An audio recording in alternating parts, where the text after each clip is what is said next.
Did y'all see that snap back real quick? Girl ain't playing them games. I might be a gardener, but I'm a wise gardener.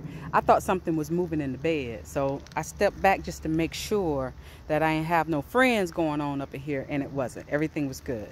But we're gonna go back to the video. Here we go. All right, see the bok choy? Yes, you got to be careful even as a gardener because wildlife is real. Okay, wildlife is real. All righty. Here we go over here. Okay, over here. Look at this. Oh, my goodness.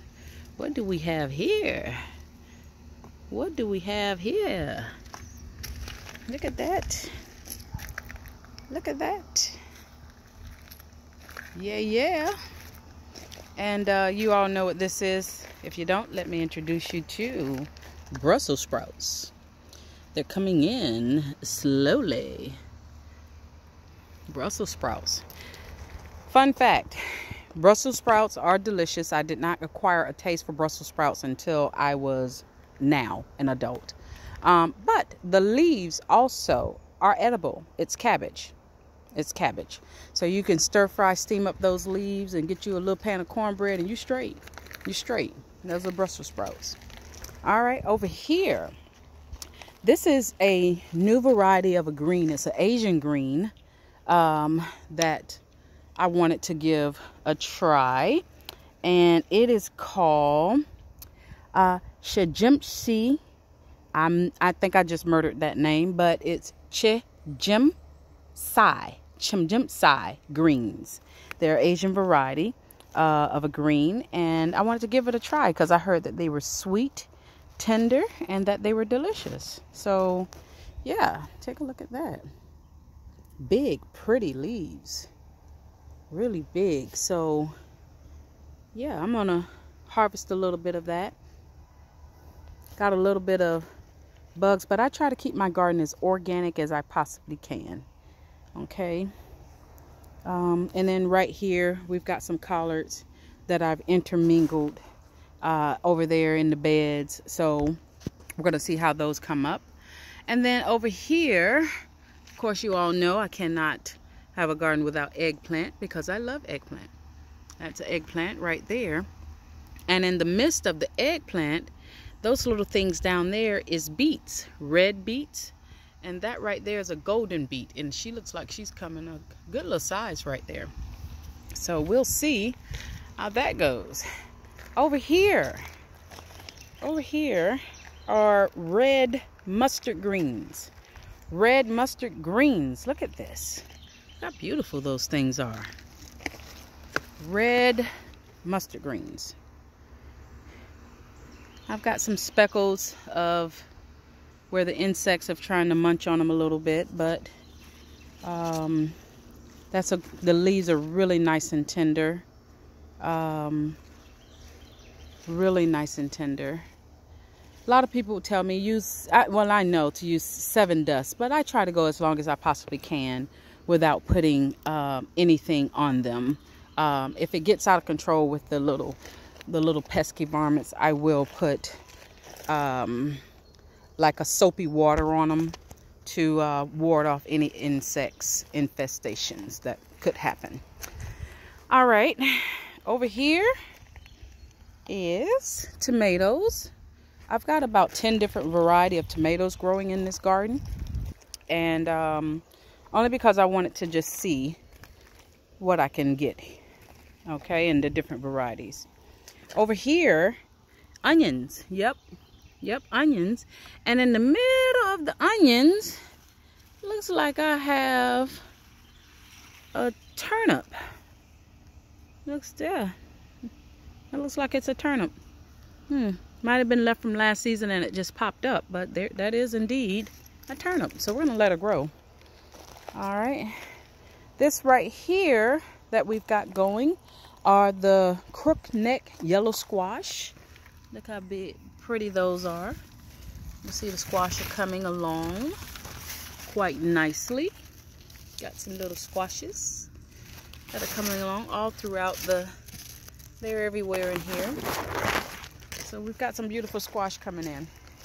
Over here on this side, you can see, hopefully you can tell there, I have trellises that are coming up. This right here is spaghetti squash.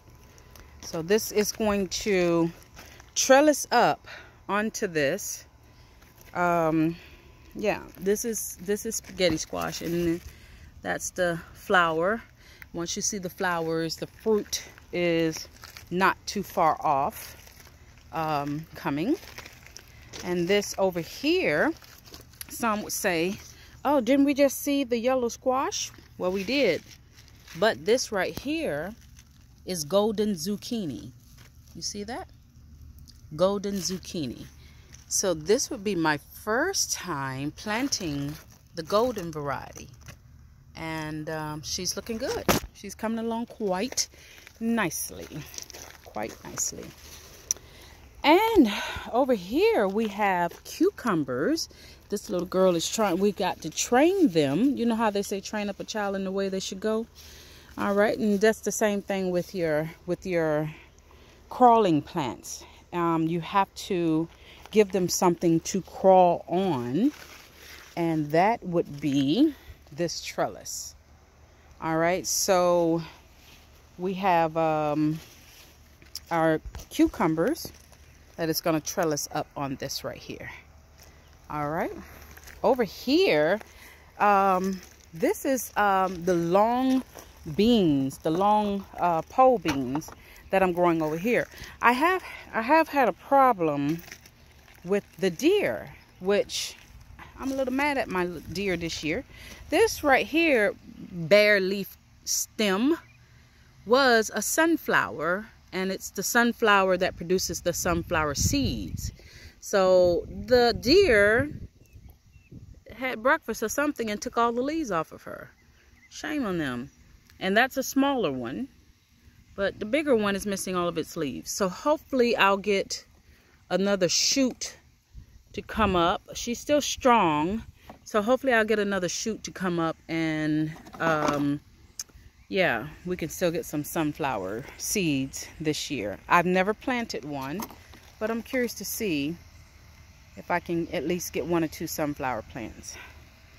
All right, over here we have some more. These are the red pole beans right here.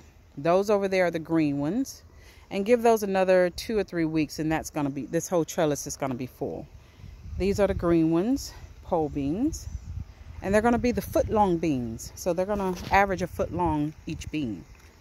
And these little cute little dainty little plants down here is the red okra. Last year I typically only plant green okra, but this time it's gonna be the red, and we're gonna see if I notice a difference in taste. All right, so the red okra is coming up. Over here in the tire, yeah, I threw a tire in this year, is sweet potatoes, red potatoes in that tire. We got white potatoes in my baskets here. These are all white and red potatoes. And further down here, we got a good variety of, about 5 or 6 different varieties of tomatoes. All the way to the back here, I want to show you real quick.